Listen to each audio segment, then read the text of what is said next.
বিশ্বকবি রবীন্দ্রনাথ ঠাকুরের অপমানিত কবিতাটি আমি আবৃত্তি করে শুনব। হে মোর দুর্ভাগা দেশ, যাদের করেছ অপমান, অপমানী হতে হবে তাহাদের সবার সমান। মানুষের অধিকারে বঞ্চিত করেছ যারে, সম্মুখে দাঁড়ায়ে রেখে তবু কোলে দাও নাই স্থান। অপমানী হতে হবে তাহাদের সবার সমান। মানুষের পরশেরে প্রতিদিন ঠেকাইয়া দূরে, ঘৃণা করিয়াছ তুমি মানুষের প্রাণের ঠাকুরে। বিধাতা রুদ্র রোষে দুর্ভিক্ষের দ্বারে বসে, ভাগ করে খেতে হবে সবার সাথে অন্ন প্রাণ। অপমানী হতে হবে তাহাদের সবার সমান। তোমার আসন হতে যেথায় তাদের দিলে ঠেলে, সেথায় শক্তিরে তব নির্বাসন দিলে অবহেলে।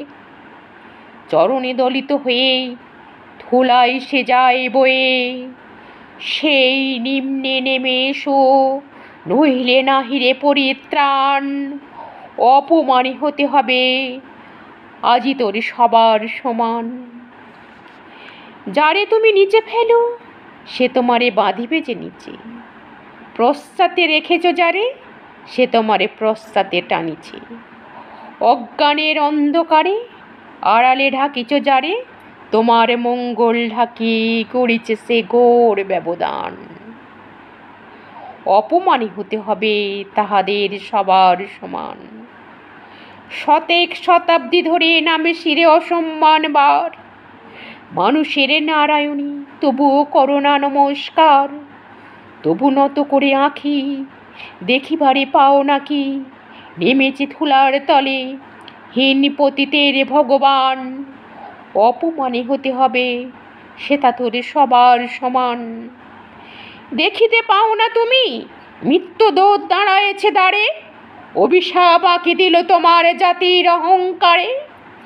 সবারে না যদি ডাকো এখনো সরিয়া থাকো, আপনারে বেঁধে রাখো চৌদিকে জড়ায় অভিমান। মৃত্যু মাঝে হবে তবে চিতা ভস্যে সবার সমান। নমস্কার। ভুল ত্রুটি হলে ক্ষমা করবেন, আমি তো তেমন করে সুন্দর করে বলতে পারি না, ক্ষমা প্রার্থী।